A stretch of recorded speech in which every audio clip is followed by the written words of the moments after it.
ఇక తెలంగాణలో phone tapping ప్రకంపనలు రేపుతోంది. అధికార విపక్షాల మధ్య మాటల యుద్ధం నడుస్తోంది. మొన్నటి వరకు కాంగ్రెస్ బీఆర్ఎస్ వార్ కొనసాగింది. తాజాగా వార్లోకి బీజేపీ ఎంట్రీ ఇచ్చింది. ట్యాపింగ్ దోషులను కాపాడుతోంది మీరేనంటూ నేతలు పరస్పరం ఆరోపణలు చేసుకుంటున్నారు. ఎమ్మెల్సీ ఎన్నికల పోలింగ్ వేళ వ్యవహారం ఆసక్తికరంగా మారింది. మరిన్ని వివరాలని మా ప్రతినిధి కుమార్ అందిస్తారు ఫీల్డ్ రిపోర్ట్ ద్వారా. కుమార్. Thank you Chandu. తెలంగాణలోనే సంచలనం సృష్టించిన ఫోన్ ట్యాపింగ్ కేసు ప్రస్తుతం రాజకీయ ప్రకంపనలకు కేర్ ఆఫ్ అడ్రస్గా మారుతుందని చెప్పొచ్చు. ఇప్పటి వరకు కూడా ఈ కేసుకు సంబంధించి లా అండ్ ఆర్డర్ పరిధిలోనే ఈ కేసు ఎంక్వైరీ అయితే కొనసాగింది. ఇప్పుడు తాజాగా ఇది రాజకీయంగా కూడా చాలా యూటర్న్ తీసుకుందని చెప్పొచ్చు. ఎందుకంటే ఇప్పటి వరకు కూడా ఈ కేసులో ఉన్న వ్యక్తులందరికీ కూడా బెయిల్ కూడా లభించింది. ముఖ్యంగా ఇటు ప్రణీత్ రావు కావచ్చు, భుజంగరావు, తిరుపతన్న, రాధాకిషన్ రావు వీళ్ళందరికీ కూడా బెయిల్ లభించింది. కానీ దీంట్లో ప్రధాన నిందితులైన ప్రభాకర్ రావు కావచ్చు, శ్రావణ్ రావు కావచ్చు ఇంకా ఇప్పటి వరకు కూడా వాళ్ళకి విచారణ జరగలేదు. వాళ్ళు ఇంకా ఇండియాకు కూడా రాలేదు. ఈ నేపథ్యంలోనే ప్రస్తుతం ఈ కేసు మాత్రం రాజకీయ ప్రకంపనలకు మాత్రం కేర్ ఆఫ్ అడ్రస్గా మారుతుందని చెప్పొచ్చు. ఎందుకంటే మొన్న ఎమ్మెల్సీ ఎన్నికల ప్రచారంలోని సీఎం రేవంత్ రెడ్డి ఫోన్ ట్యాపింగ్పై కొన్ని ఘాటు వ్యాఖ్యలు అయితే చేశారు.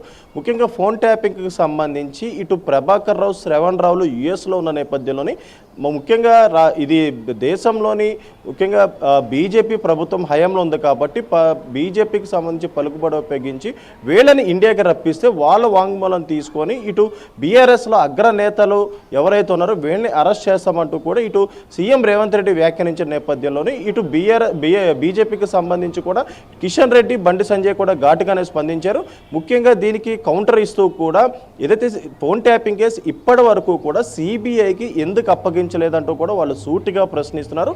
ముఖ్యంగా ఎప్పుడైతే తెలంగాణలోని కాంగ్రెస్ ప్రభుత్వం హయాంలోకి వచ్చిందో హయాంలోకి రాగానే ఫోన్ ట్యాపింగ్ కేసు నమోదయ్యే లోపు ఇటు ప్రభాకర్ రావు, శ్రావణ్ రావులు ఏదైతే ఇండియాను విడిచి వెళ్ళిపోవడానికి కాంగ్రెస్ నాయకులే కారణం అంటూ కూడా ఇటు కిషన్ రెడ్డి, బండి సంజయ్ కూడా ఘాటుగానే వ్యాఖ్యానిస్తారు. ముఖ్యంగా గతంలో చూసుకున్నట్టయితే ఇటు బీజేపీ కాకుండా ఇటు బీఆర్ఎస్ అలాగే కాంగ్రెస్ వెసెస్గా అయితే ఈ ఫోన్ ట్యాపింగ్ కేసు కొనసాగింది. కానీ ఇప్పుడు బీజేపీ కూడా దీంట్లోకి ఎంట్రీ ఇచ్చిందనే చెప్పొచ్చు. ముఖ్యంగా చూసుకున్నట్టయితే ఇటు బీజేపీ అగ్రనాయకులతో పాటు ఇటు కాంగ్రెస్ అగ్రనాయకులు కూడా మాటల యుద్ధం కూడా కొనసాగుతుంది. ఎందుకంటే ఫోన్ ట్యాపింగ్ కేసుకు సంబంధించి ఇటు చాలా ముఖ్యమైన వ్యక్తులు ప్రభాకర్ రావు, శ్రావణ్ రావులు ఇంకా యుఎస్లోనే ఉన్నారు. వాళ్ళని ఇండియాకి రప్పించేందుకు కూడా ఇటు పోలీసులు సన్నాహాలు చేస్తున్నారు. ముఖ్యంగా రెడ్ కార్నర్ నోటీస్ జారీ చేయడానికి ఇప్పటికే ఇంటర్పోల్ను కూడా ఆశ్రయించారు.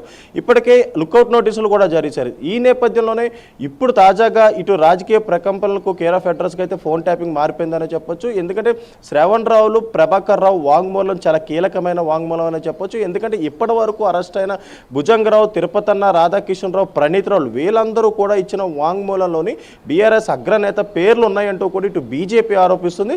వాళ్ళు మాత్రం ఎందుకు అరెస్ట్ చేయట్లేదంటూ కూడా బీజేపీ సూటుగా ప్రశ్నిస్తున్న నేపథ్యంలోని ఇటు కాంగ్రెస్ ప్రభుత్వం తరఫున కూడా సీఎం రేవంత్ రెడ్డి కూడా ఏదైతే దేశంలోని ముఖ్యంగా ఈ బీజేపీ రాష్ట్రం బీజేపీకి సంబంధించి గవర్నమెంట్ ఉంది కాబట్టి ఖచ్చితంగా అవుట్ ఆఫ్ కంట్రీలో ఉన్న వీళ్ళిద్దరిని రప్పించేందుకు బీజేపీ సహకరిస్తే కనుక వాళ్ళిద్దరిని ఇండియాకి రప్పించి వాళ్ళ వాంగ్మూలం తీసుకొని బీఆర్ఎస్లో ఉన్న అగ్రనేతలకు మాత్రం ఖచ్చితంగా అరెస్ట్ చేస్తామంటూ కూడా ఇటు సీఎం రేవంత్ రెడ్డి కూడా చెప్తున్నారు.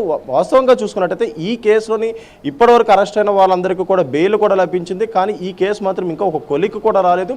ఎందుకంటే ఇప్పటి వరకు కూడా ఇటు ఎస్ఐబికి సంబంధించిన ప్రతి ఒక్కరిని కూడా పోలీసులు విచారించారు.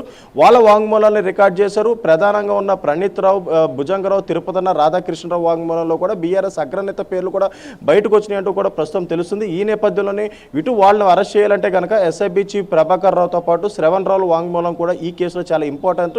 ఈ ముఖ్యంగా చూసినట్టయితే ఇప్పటికే ప్రభాకర్ రావుకు మాత్రం ఏదైతే యుఎస్లోని గ్రీన్ కార్డు కూడా సంపాదించుకున్నారు. కాకపోతే ఎప్పుడైతే ట్రంప్ సర్కార్ ఏదైతే యుఎస్ గవర్నమెంట్ ఫామ్ చేసిందో అప్పుడు ఏదైతే ట్రంప్ కూడా ఒక కీలక నిర్ణయం అయితే తీసుకున్నారు. ముఖ్యంగా ఏదైతే వలసదారులతో పాటు నేరస్తులను కూడా ఆయా దేశాలకు అప్పగించేందుకు కూడా సన్నాహాలు చేస్తున్న నేపథ్యంలోనే ఇప్పుడు వీళ్ళిద్దరూ కూడా ఇండియాకి వచ్చే అవకాశం అవుతుంది. అలాగే మరొక పోలీసులు కూడా తమదైన శైలిలో కూడా ఇప్పటికే వాళ్ళని ఇండియాకి రప్పించేందుకు కూడా పూర్తిగా ప్రయత్నాలు అయితే చేస్తున్నారు. ఇటు ఇంటర్పోల్ను ఆశ్రయించారు, రెడ్ కార్నర్ నోటీసులు జారీ చేశారు, పాస్పోర్ట్లు సీజ్ చేశారు.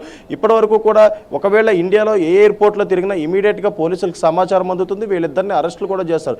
ఇప్పటికే యుఎస్లోని ఏదైతే శ్రవణ్ రావు ఉన్న అడ్రస్ను కూడా ఇప్పటికే పోలీసులు కూడా కనుక్కున్నారు. కాకపోతే ఇటు ఇండియాకి యుఎస్కి ఉన్న సంబంధాల నేపథ్యంలోని వాళ్ళుగా లేదంటే ఇటు ఇంటర్పోల్ ద్వారా కానీ వాళ్ళు తీసుకురావాలి కాబట్టి కాబట్టి ఖచ్చితంగా వాళ్ళు కనుక ఇండియాకు వస్తే ఈ ఫోన్ ట్యాపింగ్ కేసు ఒక కీలక మలుపు తిరిగే అవకాశం అవుతుంది. అలాగే ప్రధానంగా ఈ కేసుకు సంబంధించి కూడా ఒక క్లోజింగ్ టైం కూడా అయ్యే అవకాశం అయితే ఉందనే చెప్పొచ్చు Chandu. Right Kumar, thank you.